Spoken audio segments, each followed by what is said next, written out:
Ayan.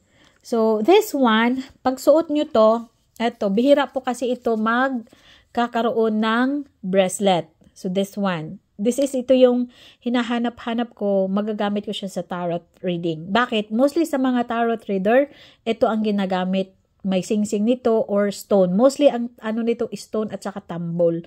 Why? Meron kasi itong connection about to your telepathy. Yung tinatawag din na knowledge. Merong ibibigay sa iyo na knowledge, connection sa binabasa mo na tarot. Kung isuot mo po ito sa anak mo, mas lalo po gaganado po ito mag-aral. At yung mga inaral na magagamit ito sa exam, mga exam. Ito'y bago lang. Bago lang po ito. This one is apatite. Okay, apatite na rare blue apatite. Knowledge po ang dala nito. This one, knowledge ano. Limitado lang po ito eh.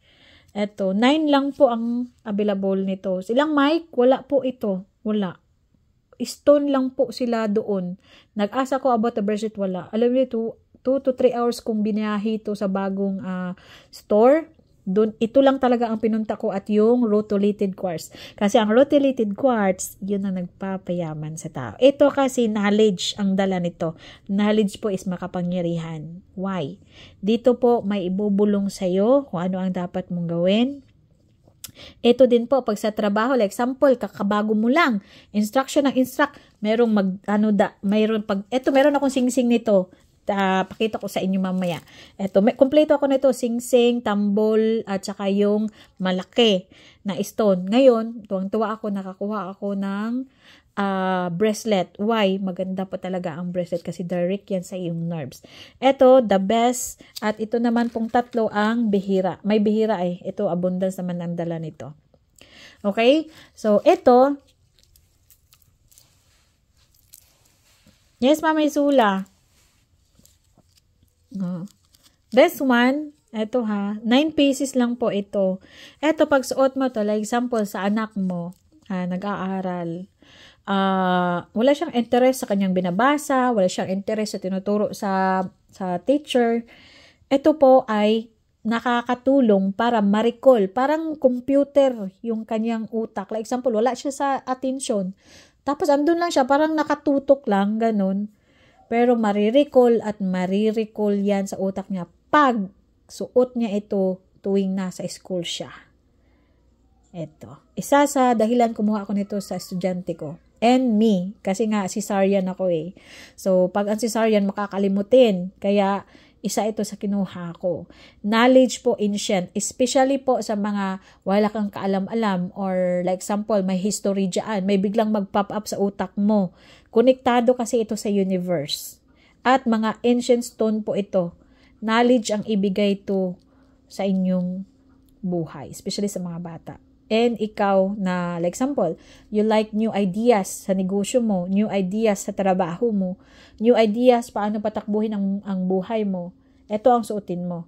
At especially pag malakas po ito, pag new moon and full moon, especially pag full moon, kasi po ito po ay sa universe. Konektado ito sa universe. So, ibig sabihin, ito po ay parang magmimento sa katawan mo. Malaman mo yan pag masuot mo ito.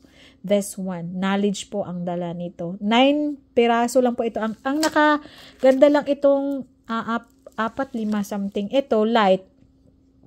Hindi ko sure, Mamisula, siguro po. Kasi okay naman yung live ko. Ito po ay, light. Light. So, kakaiba siya. Ito yung mabenta. Bakit? Ito po kasi pang abundance. Kapirahan ang dala nito. Especially ang stone nito nalagay sa wealth area, sector of your home. Doon, tiba-tiba ang para siyang nagiging fountain of money. Pero, natira lang sa atin ay 4. 4. Gagamitin ko yung isa. So, ito yung light blue. So, yan siya. 4 lang yan. So, ito ay bracelet. Ganito lang. Wala talagang magandang klase na bracelet. Ubos. Ubos na ubos. Yan lang po ang available. Ito.